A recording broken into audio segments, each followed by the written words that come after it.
क्योंकि आप लोगों का एग्जाम स्टार्ट होने जा रहा है तो इससे पहले आप लोगों को कुछ बेसिक टिप्स पता होने चाहिए।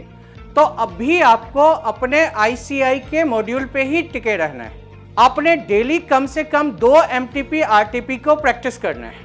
अब आपको स्पीड पे भी ध्यान देना है, यानी आप विद इन टाइम कितने क्वेश्चन करते हो। 1 एमटीपी करोगे, चलो ठीक है। 2 आवर्स में आपने, अगर मैथमेटिक्स के बारे में बात करें तो 2 आवर्स में आपने देखा कि 60 क्वेश्चंस कर लिया।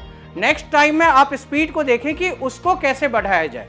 लास्ट में एक चीज बताना चाहता हूं कि अब कोई भी नई चीज को ना देखें, यानी जो कॉन्सेप्ट आपने नहीं किया अभी तक या जो कॉन्सेप्ट आपको समझ में नहीं आया था उसके बारे में बहुत ज्यादा अब नहीं सोचना है। जी हाँ बच्चों, अब क्योंकि आप लोगों का एग्जाम स्टार्ट होने जा रहा है तो इससे पहले आप लोगों को कुछ बेसिक टिप्स पता होने चाहिए, जिससे कि आपको एग्जामिनेशन में कुछ खास या कुछ दिक्कतों का सामना ना करना पड़े। जैसे कि सबसे पहले आप प्रिपरेशन के लिए, क्योंकि आपने सारा कुछ पढ़ रखा है, आपने आईसीआई के सारे क्वेश्चंस कर रखे हैं, प्रीवियस ईयर्स के क्वेश्चन कर रखे हैं, तो क्योंकि फ्यू डेज बाकी है तो अभी आपको अपने आईसीआई के मॉड्यूल पे ही टिके रहना है। जो आईसीआई से मटेरियल मिला है वहाँ पे ही आपको रहना है, उसके सारे क्वेश्चंस को बार बार करते रहें। आपने डेली कम से कम 2 एमटीपी आरटीपी को प्रैक्टिस करना है और प्रीवियस ईयर्स के क्वेश्चंस को आपने करते रहना है। आप देखेंगे आपको एक आइडिया मिलेगा कि किस क्वेश्चन को करना है, किस क्वेश्चन को छोड़ना है, यानी किस लेवल तक के क्वेश्चंस आते हैं। एडिशनली मैं आपको बताना चाहूंगा कि एक रूटीन में आपको एक चीज ध्यान रखना है कि जो अभी तक करते आ रहे कि चलो लेट नाइट स्टडी करते हैं, सुबह देर से उठेंगे, दिन में फिर से सो जाएंगे, ऐसा नहीं। अब अपना रूटीन आप थोड़ा सा चेंज कर लीजिए, नहीं तो in the day of examination हो सकता है कि आप लेजीनेस फील करें। तो सबसे पहले आप अच्छी नींद लेना शुरू कर दीजिए।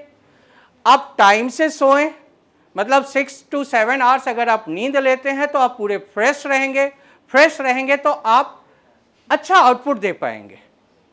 प्लस आपको एक चीज और ध्यान देना है, क्योंकि अभी तक मैं बताता जा रहा था कि आपको अभी एक्यूरेसी पे ध्यान दो, स्पीड पे ध्यान ना दो। अब आपको स्पीड पे भी ध्यान देना है, यानी आप विद इन टाइम कितने क्वेश्चन करते हो। 1 एमटीपी करोगे, चलो ठीक है। 2 आवर्स में आपने, अगर मैथमेटिक्स के बारे में बात करें तो 2 आवर्स में आपने देखा कि 60 क्वेश्चंस कर लिया। नेक्स्ट टाइम में आप स्पीड को देखें कि उसको कैसे बढ़ाया जाए, यानी अटेम्प्ट्स को कैसे बढ़ाया जाए। एक्यूरेसी पे जो भी मेहनत करनी थी आपने बहुत अच्छा मेहनत किया। अब आप स्पीड पे देखिए कि 2 घंटे के अंदर आप 100 क्वेश्चंस को कैसे अटेम्प्ट कर सकते हो, कहाँ कहाँ पे मिस्टेक्स हो रहे हैं उसको भी आप उसी ड्यूरेशन में ख़त्म करना है आपने। उसके बाद कुछ डिसिप्लिन्स आपको अपने अंदर लाने हैं, जैसे कि सोशल मीडिया को अवॉइड करना है। अननेसेसरी जो टॉकिंग्स हैं, जो कि मान लेते किसी फ्रेंड से बार बार कनेक्ट होते हो, वो आपका प्रीशियस टाइम खराब कर रहे हैं, तो आप उससे अपने आप को थोड़ा सा अलग रखें। जब तक बहुत ज़रूरत ना हो फ़ोन का यूज ना करें।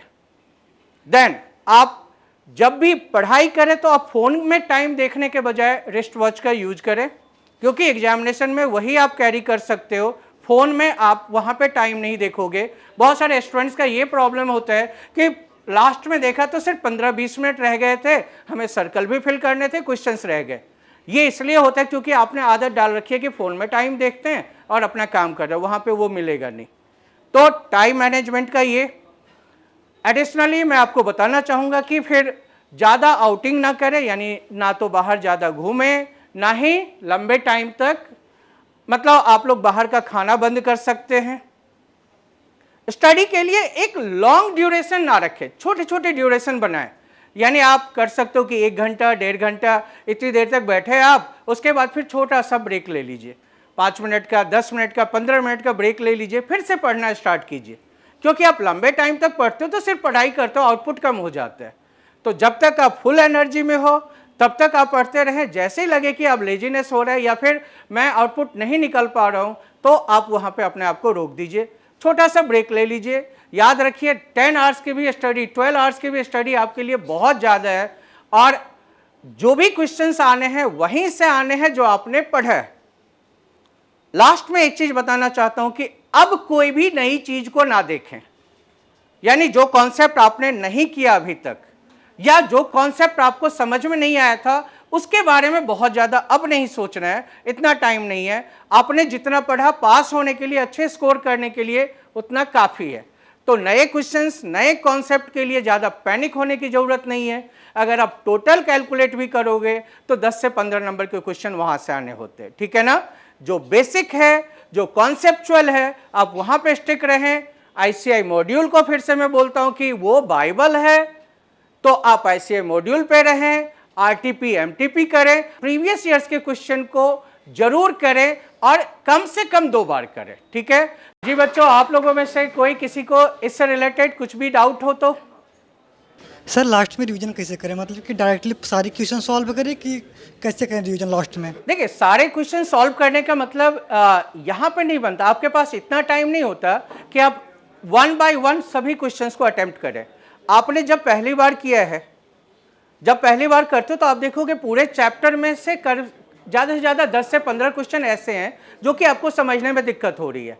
आप जब पहली बार पढ़ाई करते हैं तो आप उसको अंडरलाइन करते चलें, और जब आप रिवाइज करते हो तो बेसिकली उन क्वेश्चंस पे फोकस करिए आप, क्योंकि बहुत ही छोटे क्वेश्चंस को बार बार करोगे तो बहुत ज़्यादा उसमें टाइम भी, स्पीड नहीं बढ़ा पाओगे और ना ही बहुत ज़्यादा आउटपुट निकलेगा उससे, ठीक है ना। वो आपका हो चुका है। उन्हीं क्वेश्चंस पे ज़्यादा ध्यान देना है जिसमें कि पहली बार आपको दिक्कत हुई थी। मार्क स्कोर करने के लिए क्या करें, मतलब कि मॉड्यूल ही पढ़े कि और एक्स्ट्रा बाहर से ही पढ़ें? मैंने बताया ना कि आप इन मॉड्यूल के लिए लास्ट में आपको आईसीआई मॉड्यूल करीब करीब क्वेश्चंस वहां से आने हैं। जो आईसीआई आपको एमटीपी आरटीपी रिलीज करती है उसको देखिए और प्रीवियस ईयर्स के क्वेश्चन को देखिए। इसके अलावा और किसी मटेरियल की तरफ ना देखें, वो आपको कंफ्यूजन क्रिएट कर सकता है आपके लिए, ठीक है ना। Okay sir, thank you sir. Okay, तो इतना काफ़ी है आपके एग्जामिनेशन के लिए। All the best.